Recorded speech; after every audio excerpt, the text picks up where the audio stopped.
মরে যেতে চাইলে মরে যান, তবু 3 আত্মীয় বাড়ি পায়ে ধরে কাঁদলেও যাবেন না। সবাই সাবধান হন। ভিডিওটি দেখুন।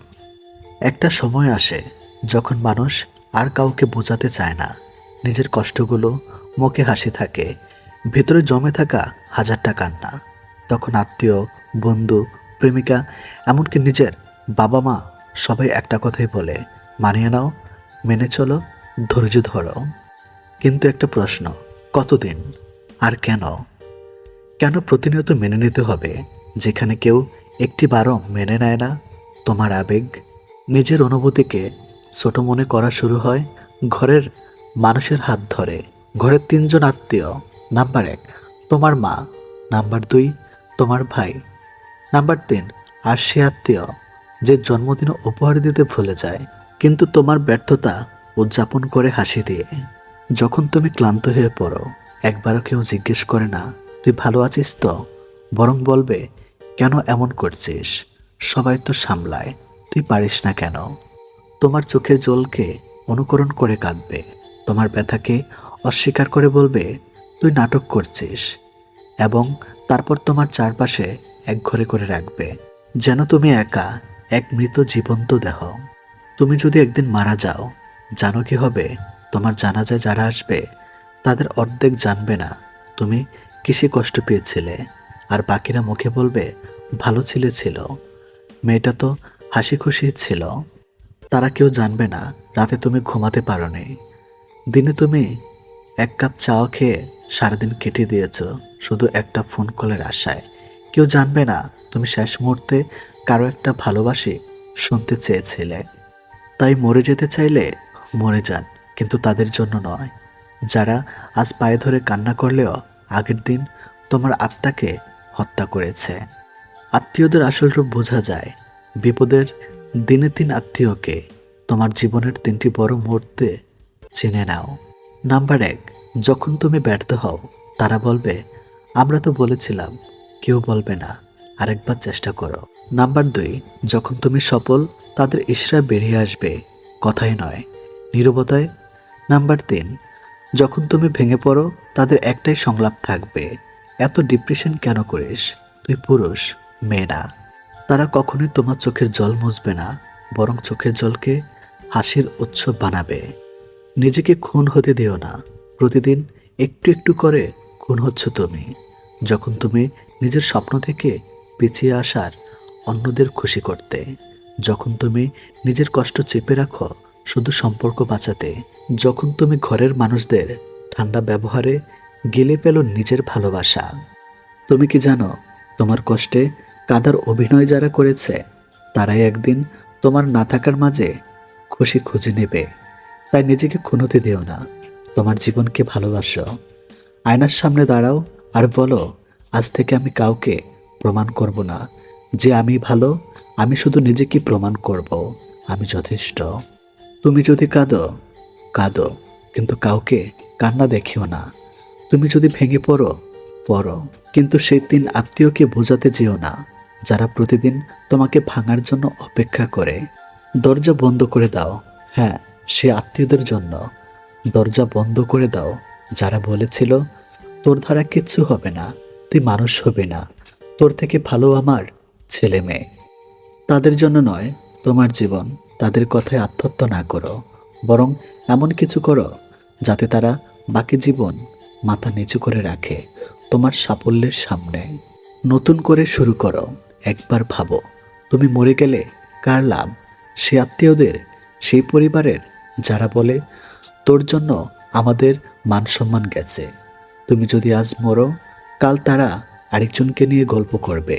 তুমি যদি আজ দাঁড়াও, কাল এক পৃথিবী তোমাকে সম্মান জানাবে। তুমি বাঁচো তোমার জন্য, তুমি ভালোবাসো তোমার জন্য, তুমি যুদ্ধ করো তোমার স্বপ্নের জন্য। শেষ কথা, 3 আত্মীয়কে বোঝাতে যেও না, আর তারা তোমার গলায় দড়ি দেখলে বলবে বুঝতে পারলাম না এত ভেঙে পড়েছিলে। তবে তুমি যদি হঠাৎ উঠে দাঁড়াও, সফল হও, তারা বলবে এই তো আমাদের রক্ত, এমন হবেই। এই ভণ্ড সমাজে মুখে থাপ্পড় মারো তোমার অর্জন দিয়ে, নিজেকে শেষ করে নয়, নিজেকে গড়েই বদলা নাও। জীবনটা একবারই আসে, 3টে আত্মীয়র জন্য মরতে নেই। 300টা স্বপ্ন আছে, তোমার 3000 ভালোবাসার অপেক্ষা করে আছে, 3 লাখ মানুষের অনুপ্রেরণা তুমি হতে পারো। তাই বলি, মরে যেতে চাইলে মরে যান, তবুও 3 আত্মীয়র পায়ে ধরে কাঁদলেও যাবেন না। কারণ তারা আজ যা করছে কাল তার চেয়েও ভয়াবহ করবে, যদি তুমি আরেকবার মেনে নাও। কখনো এমন হয়েছে আপনি কারো দরজায় গিয়ে দাঁড়িয়ে কেঁদেছেন, মাথা নিচু করে তাদের কাছে একটু ভালোবাসা, একটু সমর্থন চেয়েছেন, আর সে মানুষগুলো আপনার চোখে জল দেখে মুখ ফিরিয়ে নিয়েছে? কারণ তারা আপনার জীবনটাকে নরক বানিয়ে দিতে পারে। আপনি যতই ভালো হন না কেন, তারা আপনার দুর্বলতাকে অস্ত্র বানাবে আপনার বিরুদ্ধেই। ভিডিওটি পুরোটা দেখুন। আপনি যদি জীবনে কষ্ট পেয়ে থাকেন, যদি অবহেলার যন্ত্রণা সহ্য করে থাকেন, এই ভিডিওটি আপনার চোখ খুলে দেবে। এই 3 ধরনের আত্মীয়কে চিনে রাখুন, কারণ একবার ভুল করলেই সারা জীবন আফসোস করবেন। আত্মীয় 1, যারা আপনার ব্যর্থতা নিয়ে টিপ্পনি করে। তারা আপনাকে ছোট করার জন্য আপনার দুর্বল সমস্যাগুলো তুলে আনে। আপনি চাকরি হারালে, ব্যবসায় ক্ষতি হলে বা পারিবারিক কোনো সমস্যায় পড়লে তারা মুখে সহানুভূতির মুখোশ পরে আপনার পেছনে হাসাহাসি করে। এই আত্মীয়দের কাছে গেলে আপনি নিজেকে অপমানিত ছাড়া কিছুই অনুভব করবেন না। তারা কখনো আপনাকে তুলে ধরবে না, বরং আপনাকে নামিয়ে আনবে যেন নিজেকে বড় মনে করতে পারে। মানুষ যখন পড়ে যায় তখন হাত বাড়ানো আত্মীয় সত্যিকারের আপন, বাকিরা তো শুধু দর্শক। আত্মীয় যারা সব কিছুতে তুলনা করে, তারা আপনার কোনো অর্জনকে গুরুত্ব দেয় না, বরং বলে ওর ছেলে তো এর চেয়ে অনেক ভালো করেছে, তোর বোনের স্বামী তোর স্বামীর চেয়ে কত ভালো। এই তুলনা আপনার আত্মবিশ্বাস নষ্ট করে। এই আত্মীয়দের কাছে গেলে আপনি নিজেকে ব্যর্থ মনে করবেন, কারণ তারা আপনাকে কখনোই প্রশংসা করতে শেখেনি, তারা শুধু হীনমনতা তৈরি করে। তুলনার চাপে সবচেয়ে ভালো মানুষটাও একদিন নিজের উপর সন্দেহ করতে শুরু করে। আত্মীয় 3, যারা সামনে মিষ্টি পিছনে বিষ। এদের সামনে গেলে মনে হবে কত আপনজন, কিন্তু আপনি চলে আসার পর তারা আপনার ব্যক্তিগত কথা নিয়ে হাসাহাসি করে, গুজব ছড়ায়, এমনকি আপনাকে নিয়ে অপমানজনক কথা বলে। আপনার যন্ত্রণাকে তারা হাসির উপকরণ বানিয়ে ফেলে। এরা আপনার সফলতা সহ্য করতে পারে না, আবার ব্যর্থতায় সান্ত্বনা দেওয়ার অভিনয় করে। অনেকে বন্ধু নয়, যারা হাসে, অনেকে হাসে শুধু আপনার কান্না লুকানোর জন্য। এখন আপনার প্রশ্ন, তাহলে কার কাছে যাব? উত্তর একটাই, নিজের কাছে যান, নিজের প্রতি বিশ্বস্ত থাকুন। জীবন যখন কঠিন হয় তখন আত্মীয় নয়, নিজের সাহসই সবচেয়ে বড় আশ্রয়। আপনি যদি সফল হতে চান, শান্তিতে থাকতে চান, তাহলে 3 ধরনের আত্মীয়দের থেকে দূরে থাকুন। যতই আবেগ কাজ করুক, যতই মন কাঁদুক, নিজেকে ছোট করে তাদের কাছে যাবেন না। এই ভিডিওটা যদি আপনার জীবনের বাস্তবতার সঙ্গে মিলে যায়, তাহলে একটা কমেন্ট করুন, আমি এখন বুঝতে পেরেছি। শেয়ার করুন সেই ভাই বোনের সঙ্গে যারা এখনো ভুল আত্মীয়দের কাছে শান্তি খোঁজে। মনে রাখবেন, আত্মীয় মানেই আপন নয়। সম্পর্কের নামে বিষ পুষ করা মানুষদের থেকে দূরে থাকাই প্রকৃত মুক্তি। ভিডিওটা যদি ভালো লেগে থাকে একটা লাইক দিন, সাবস্ক্রাইব করুন। অন্তহীন জীবন, যেখানে প্রতিদিন আপনি পাবেন সত্যিকারের জীবনের চিত্র। এই পৃথিবীতে মানুষের বয়স যতই বাড়ুক না কেন, তার অনুভূতি, চাওয়া পাওয়া, ভালোবাসা আর আকাঙ্ক্ষা কখনো থেমে যায় না। অনেকেই মনে করে যৌবনের পরে নারীর শরীর আর মন কিছুই চায় না। এই ধারণা সম্পূর্ণ ভুল। বিশেষ করে বয়স্ক নারীরা যখন জীবনের কিছু নির্দিষ্ট সময় প্রবেশ করেন, তখন তারা এক গভীর ভালোবাসা, আশ্চর্য শরীর ঘনিষ্ঠতার অভাব বোধ করেন। এই মুহূর্তে তারা চুপ থাকলেও ভিতরে ভিতরে এক অন্যরকম ছটফটানি, একরকম মানসিক তৃষ্ণা জন্ম নেয়। এই ভিডিওতে আমার আবেগ, মনোবিজ্ঞান আর বাস্তব অভিজ্ঞতার আলোকে জানাবো কোন সময় ও কোন বয়স্ক নারীরা মিলনের জন্য এইভাবে আকুল হয়ে পড়েন। তবে মনে রাখবেন, এটি কেবল দেহেরই বিষয় নয়, এটি একটি গভীর মানসিক, আবেগপ্রবণ ও আত্মাত্মিক যাত্রার অংশ। প্রথম অধ্যায়, নিঃসঙ্গতার কুয়াশা। একটা সময় আসে যখন সন্তানরা বড় হয়ে যায়, পরিবার আলাদা হয়ে যায়। একজন স্ত্রী যখন আর শুধু স্ত্রী নয়, তিনি একজন মা, একজন দায়িত্বশীল গৃহিণী, কিন্তু মাঝখানে কোথাও হারিয়ে যায় তার নারীত্ব। এই সময়টি অনেক নারীর জীবনে সবচেয়ে নিঃসঙ্গতাময়। এই নিঃসঙ্গতা শুধু মানসিক নয়, শারীরিকভাবেও তাকে স্পর্শ করে। সে তখন অনুভব করতে থাকে কেউ তার হাত ছুঁয়ে না, কেউ তার চোখে চোখ রাখে বলে না তুমি সুন্দর। এই না পাওয়া, না বলা মুহূর্তগুলো একসময় মনের গভীরে একটা কামনার আগুন জ্বেলে দেয়। তখন সে মিলনের প্রতি আকৃষ্ট হয়, কিন্তু সেটা শুধু শারীরিক নয়, ভালোবাসার আশ্রয় খোঁজে। দ্বিতীয় অধ্যায়, মনোপোজ। পরবর্তী মানসিকতা মনোপোজ নারীর জীবনে এক বড় পরিবর্তন। অনেকে ভাবেন এই সময় শরীরে আরও কোনো অনুভব নেই, কিন্তু বাস্তবতা সম্পূর্ণ ভিন্ন। এই পর্যায়ে নারীরা অনুভব নিজেকে আবিষ্কার করতে শুরু করেন। হরমোন পরিবর্তনের কারণে অনেক নারীর যৌবন আকাঙ্ক্ষা আবারও জেগে ওঠে। এছাড়াও এই সময় তার ভেতরে একটা স্বাধীনতা আসে, কারণ অনেক দায়িত্ব শেষ, সামাজিক চোখের বিচার একটু কম। তখন সে নিজের জন্য ভাবতে শেখে। এই নিজের চাওয়াটাই ধীরে ধীরে একটা গভীর ভালোবাসার মিলনের চাহিদায় রূপ নেয়। তৃতীয় অধ্যায়, অপেক্ষার বিষ। অনেক স্বামী এই সময় স্ত্রীকে অপেক্ষা করতে থাকেন। দাম্পত্যে আগের মতো মধুরতা থাকে না, রাতে বিছানায় হয়ে যায় নিঃশব্দ আর ঠান্ডা। অথচ ওই সময় একজন নারী সবচেয়ে বেশি চায় একটি নিরাপদ স্পর্শ, একটি নির্ভরযোগ্য বাহুতে আশ্রয়। এই অবহেলার অপেক্ষায় একসময় তাকে চুপচাপ অশ্রুজলে ভাসিয়ে দেয়, কিন্তু ভেতরে ভেতরে সে ছটফট করে ভালোবাসা পেতে, মন খুলে কার সঙ্গে মিশে যেতে, মিলনের সেই হারানো স্বাদটা ফিরে পেতে। চতুর্থ অধ্যায়, স্মৃতির হাহাকার। অনেক নারী এই বয়সে এসে নিজের যৌবনের দিনগুলো মনে করে দীর্ঘশ্বাস ফেলেন। যখন একজন মানুষ তার পুরনো দিনের প্রেম, মিলন, ভালোবাসা মনে করে আর এখনকার শূন্যতা দেখে, তখন তার মন আরও কষ্টে ভরে যায়। এই স্মৃতিরা অনেক সময় এক ধরনের উত্তেজনা সৃষ্টি করে। যখন মনে পড়ে সেই রাত, সেই চোখে চোখ রাখা, সেই ভালোবাসা আলিঙ্গন, তখন এক অনুচারিত কামনা তার শরীর ও মনকে আলোড়িত করে। এই সময়ে নারীরা অতীত ফিরিয়ে আনতে চান, এমন একজনের উপস্থিতি চান যিনি শুধু শরীর নয়, মনেও ছুঁয়ে যেতে পারেন। পঞ্চম অধ্যায়, প্রেমের দ্বিতীয় অধ্যায়। বয়স বাড়লেই প্রেম শেষ হয়ে যায়, এই ধারণা ভুল। অনেক নারী মধ্যবয়সে বা দূরত্ব গিয়ে প্রেমে পড়েন, কারণ এই সময় তারা ভালো বোঝেন কে সত্যি ভালোবাসে, কে শুধু সময় কাটাতে আসে। যখন একজন পুরুষ এই বয়সে এসেও একজন নারীকে সম্মান করে, তার কথা শুনে, তাকে আলতো করে ভালোবাসে, তখন সেই নারী যেন নতুন করে জেগে ওঠেন। এই মুহূর্তে সে মিলনের জন্য ছটফট করতে পারে, কারণ সে বুঝে গেছে এটি কেবল দৈহিক মিলন নয়, এটি মন, আত্মা, ভালোবাসা এক পবিত্র স্বয়ং মিশ্রণ। 6টি গোপন সময় যখন বয়স্ক নারী মিলনের জন্য ছটফট করে। নাম্বার 1, রাতের একাকিত্ব মুহূর্তে যখন নিঃশব্দে চোখ থেকে অশ্রু গড়ায়।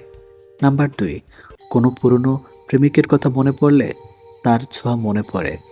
নাম্বার 3, দাম্পত্যে অবহেলায় বাড়লে যখন স্বামী আর গুরুত্ব দেয় না। নাম্বার 4, যখন কারো মধুর কথায় মন গলে যায়, একটা আত্মস্পর্শ তার হৃদয় জয় করে। নাম্বার 5, বন্ধুদের সুখী দাম্পত্য দেখে নিজের নিঃসঙ্গতা চোখে পড়ে। নাম্বার 6, নিজের সৌন্দর্য নিয়ে সন্দেহ জন্মালে, কেউ প্রশংসা করলে আবার নিজেকে আবিষ্কার করে। কামনা নয়, ভালোবাসার আকুলতা। বয়স্ক নারীর কামনা মানেই পাপ নয়, লজ্জার কিছু নয়, এটি মানবিক। তাদের শরীর যেমন সময়ের সঙ্গে বদলে যায়, তেমনি বদলে যায় অনুভূতির ধরনও। কিন্তু ভালোবাসা, স্পর্শ, মিলনের আকাঙ্ক্ষা কোনোদিন শেষ হয় না। আমাদের সমাজকে এই জিনিসগুলো বুঝতে হবে। বয়স্ক নারীর মানসিকতা, চাওয়া, পাওয়া ও মানসিক সম্মান করতে হবে। যখন আপনি একজন নারীকে ভালোবাসেন, তার বয়স দেখে নয়, তার মন দেখে, তার হৃদয় দেখে, তখনই সে নিজেকে পূর্ণ মনে করবে। ভালো লাগলে সাবস্ক্রাইব করুন, শেয়ার করে দিন অন্যদের সাথে, সবাইকে দেখার সুযোগ করে দিন। আপনি কি কখনো এমন কাউকে দেখেছেন যার চাহনি, ব্যবহার কিংবা কিছু অদ্ভুত অভ্যাস আপনাকে বারবার ভাবিয়ে তুলেছে? এই মেয়েটির মধ্যে যেন একটা ভিন্ন আকর্ষণ আছে, হয়তো আপনি বুঝতে পারছেন না, কিন্তু তার আচরণে যেন এক ধরনের যৌনতার ইঙ্গিত রয়েছে। এই ভিডিওতে আমরা জানব নারীদের মধ্যে এমন যৌন আকাঙ্ক্ষা কিভাবে গোপনে প্রকাশ পায়। যৌন পাগল নারী মানে যে নারী অতিমাত্রায় যৌন চাহিদায় ভোগেন, তাকে কিভাবে বোঝা যায়? এটা কেবলমাত্র কৌতূহলের বিষয় নয়, এটা সমাজের সম্পর্ক, বিবাহ ও মানসিকতার ক্ষেত্রে এক গুরুত্বপূর্ণ মনস্তাত্ত্বিক বিশ্লেষণ। যৌন পাগল নারী বলতে কি বোঝায়? যৌন পাগল শব্দটি হয়তো শুনতে কঠিন, কিন্তু এর মানে হলো একজন নারী যার মধ্যে যৌন চাহিদা অস্বাভাবিকভাবে বেশি এবং সে নিজের শারীরিক ও মানসিক চাহিদা পূরণে বারবার চেষ্টা করে যায়। এটা হতে পারে মানসিক, শারীরিক বা অতীতের অভিজ্ঞতা থেকে অদ্ভুত কোনো সমস্যা। এ ধরনের নারীরা সমাজে খুব গোপনে নিজেদের চাহিদা প্রকাশ করে এবং খুব কম মানুষই তা বুঝতে পারে। প্রথম গোপন উপায়, চোখের ভাষা সব বলে দেয়। নারীরা মুখে অনেক কথা না বললেও তাদের চোখ অনেক কিছু বলে দেয়। একজন যৌন পাগল নারীর চোখে থাকবে তীব্র আকর্ষণ, অতিরিক্ত তাকিয়ে থাকা এবং অস্বস্তিকর দৃষ্টিতে পুরুষের দিকে তাকানো। তার চোখে যেন এক একটা খিদে কাজ করে, যা প্রেমের নয়, বিশুদ্ধ যৌন আকর্ষণের। সে বারবার আপনার চোখের দিকে তাকাবে, আবার হঠাৎ চোখ সরিয়ে নেবে। তার দৃষ্টিতে থাকবে চ্যালেঞ্জ, আগ্রহ এবং দখল করার মানসিকতা। এই আচরণগুলো সাধারণ প্রেমিক নারীদের মতো নয়, বরং একটু বেশি গভীর এবং রহস্যময়। দ্বিতীয় গোপন উপায়, শরীরী ভাষার অতিরিক্ত ব্যবহার। শরীর এক শক্তিশালী ভাষা। একজন যৌন পাগল নারীর নিজের শরীরকে এক ধরনের স্রোতের মতো ব্যবহার করে পুরুষকে আকৃষ্ট করতে। হাঁটার ধরন হবে কোমর দুলিয়ে, চোখে চোখ রেখে। কথা বলার সময় শরীরের নানান অঙ্গ বারবার স্পর্শ করবে, চুলে আঙ্গুল চালানো, ঠোঁট কামড়ানো, বুক সামান্য সামনে রেখে কথা বলা ইত্যাদি। এমনকি কখনো কখনো আপনার শরীরের খুব কাছে এসে দাঁড়াবে, যেন আপনার উপর এক ধরনের প্রভাব ফেলতে চায়। এসব অঙ্গভঙ্গি অসচেতনভাবে হলেও তারা জানে এটা পুরুষকে উদ্দীপিত করে। তৃতীয় গোপন উপায়, অপ্রত্যাশিত স্পর্শ বা ঘনিষ্ঠতার চেষ্টায় উৎসাহ। এ ধরনের নারীরা প্রায় কোনো না কোনো অজুহাতে ছোঁয়ার সুযোগ খোঁজে। কথা বলার সময় হালকা করে হাতের ছোঁয়া, কাঁধে হাত রাখা বা হাসতে হাসতে শরীর ঠেকানো। পুরুষের স্পর্শ পেলে সেটাকে বাধা না দিয়ে বরং উপভোগ করার আভাস। তারা জানে স্পর্শ এক ধরনের ঘনিষ্ঠতা তৈরি করে এবং এটা এমন এক প্রাথমিক শারীরিক সিগন্যাল। এই নারীরা এমনভাবে এগোনো যেন তারা আপনার শরীরকে চিনে ফেলতে চায়। এটা আসলে এক ধরনের মানসিক ও যৌন গেম। চতুর্থ গোপন উপায়, অতিরিক্ত সাহসী ও তথ্যবোধক কথাবার্তা। যৌন পাগল নারীরা সাধারণত কথা বলার সময় এমন সব কথা বলে যা হয়তো সরাসরি নয়, কিন্তু ইঙ্গিতে অনেক কিছু বোঝায়। কথার মাঝে লুকানো যৌনবঙ্গ থাকবে।